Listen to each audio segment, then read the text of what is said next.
It is so nice to sit down and have this conversation with you. I've got several things to say congratulations on. First, the news show that has just been announced, but I want to talk about your latest role in CODA and diversity in Hollywood. The critics are buzzing about CODA. What do you make of not only the film's reviews, but the award season chatter already? I'm already thinking about what to wear tomorrow. I'm not going to think about what I'm going to wear at the Oscars or anything like that. No, in all honesty, it's really nice to hear that there is buzz everywhere. And I would hope that people watch the film and will spread the word to everyone to go see the movie in theaters or watch it on Apple TV. But yeah, I'm excited. I'm excited for everybody to see the film. And I'm counting the days till it opens. Yeah, well, we look forward to seeing it. You know, we talk a lot about diversity and inclusion, especially in Hollywood these days. I know you guys had success earlier on in the year with the nomination for Feeling Through, which my friend Luis was also a producer on. So congratulations on that. But is the needle moving in the right direction and quick enough? It is, but I think we have to get the right people on board who can jump on board and make the needle move even further. I think that we need to throw it out there and have everybody jump in and make more movies, create more product that, I mean, we have every right to tell our stories just like anybody else in Hollywood. And I think that's what movies are for, to entertain and to tell diverse stories. But in terms of representation and the deaf and disabled communities, I think we have still seen not enough. It's growing. I think we're making some progress. I'm seeing it, and that excites me. So perhaps it is, yes. We'll see. Well, and as I said, progress. A new show just announced. Tell us about this new series that's coming to television. It's a workplace comedy that I had been thinking about for the longest time where we could fit into the landscape of comedies, finding the right people who get it and who aren't afraid to develop a story like the one we've developed and to put it out there. So fortunately, NBC just decided to take our bait. I mean, if you don't know me in real life, you probably wouldn't know that I am and love shows that are very quirky and humorous. I have a crazy sense of humor. And it's very odd, if you want to put it that way. And so, yeah, this is a show that encompasses all that. It works on so many levels for me. And it's fantastic. When it comes to casting productions like this, obviously you're an executive producer on this, but are you there in the room to make sure, as we talk about representation? I mean, obviously we all know you from your work, but as we've seen in other projects that you've done, as I mentioned earlier, Feeling Through from earlier on in the year, there are so many talented people out there that probably think, they're never going to look at me. How do you make sure those people are getting in the room in front of people like yourself and the network brass who put these things on air? You don't sit back and wait for and say, what time is this going to happen? Or when, you have to do it. You have to put it out there. You have to say, where can we find it? I'm never, ever going to sit back. I never let anything get past me. I always make sure, I'm thinking about so many actors. I'm already thinking about so many stories. I'm already thinking about casting directors, and I'm thinking about deaf writers, and I'm thinking about, in so many ways about how we are going to do this, and things that I might not have been able to do in the past. And so now I don't need to get permission from anybody. I don't need to ask, is this okay? I'm going to do it and do it the way I want to do it, the way that Hollywood has been doing it for everybody else, and maybe even more. When did you when did you find this passion within you? When did you find this determination to do exactly what you've said? When was it that you went, that's it?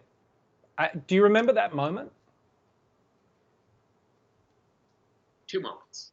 When I was 11, it really hit me that I was a person who was deaf, going to be deaf for the rest of my life. Okay, I dealt with that. It was a strange moment. I think I remember very clearly when I was 11. I said to myself, okay, well, this is who I am. Nothing's going to change.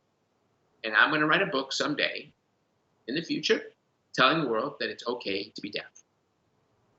And the second moment, and I guess I'm so fortunate to have had this moment in my life, is the relationship, the friendship that I had with Henry Winkler when I was 12 years old. And he said to me, never let anyone or anything get in the way of your dreams. I love that. And, in the sense that I sort of feel the same way as someone living with HIV.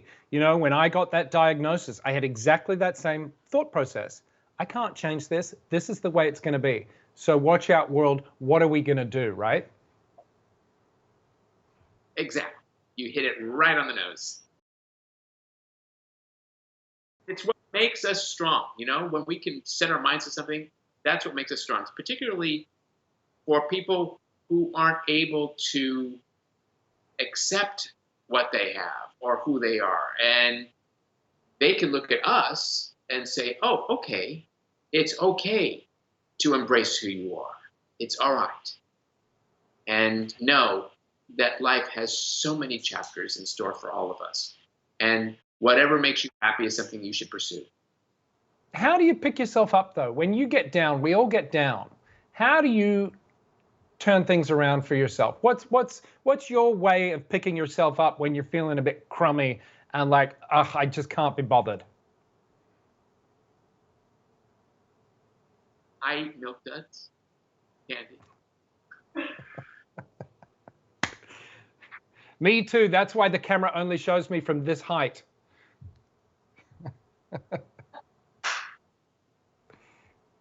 I love that. And in reality, I talk to my girlfriends.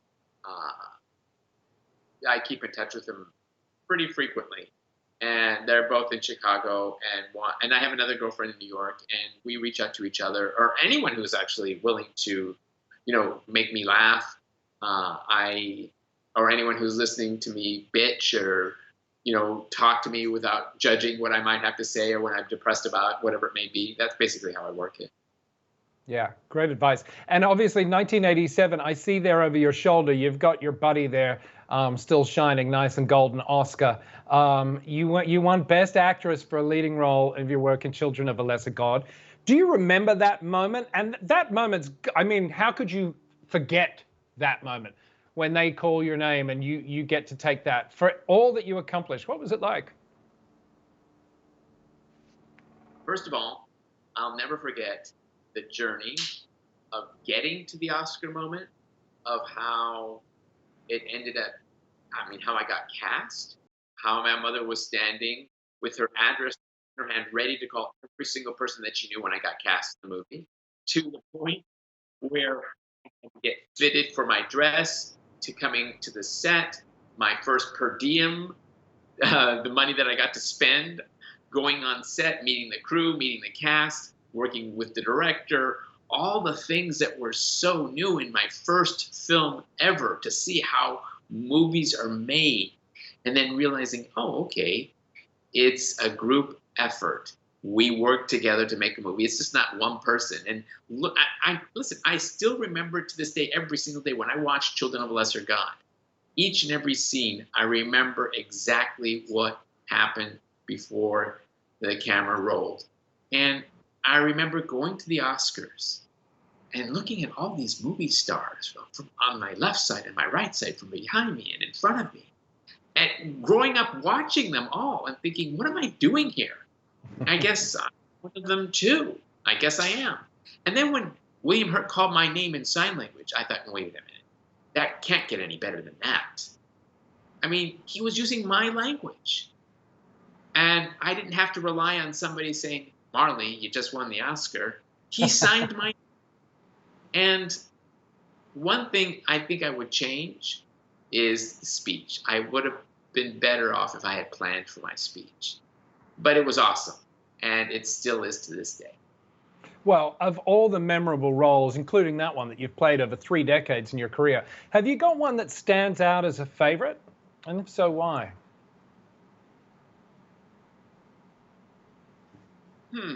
That's a hard question. I mean, I had so many. I enjoyed working on The West Wing a great deal. I enjoyed working on The L Word. I worked on Quantico, worked on Switched at Birth. There are all these wonderful roles that you wouldn't normally see deaf characters in, or characters who happen to be deaf. Um, I'm very grateful for those producers, directors, and writers who I've had the opportunity to collaborate with. I mean, I'm just glad to be here for the ride, and I appreciate all the work that I've been given. Well, we appreciate having you here. You know, we at Plus Life are all about taking on stigma, fighting stigma, dangerous, unnecessary stigma, whether it's HIV related, trans related, anything. I mean, let's be honest.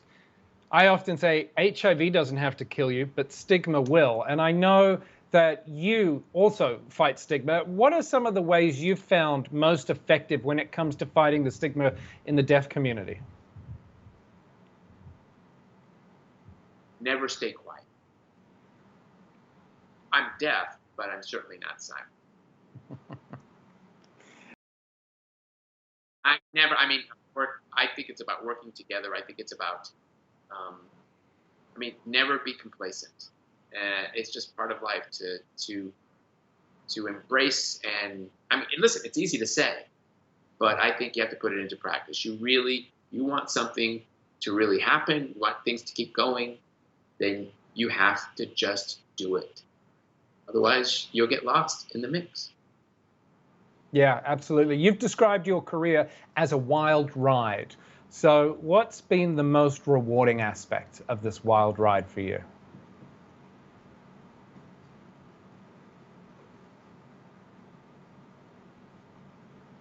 The most rewarding part of it has been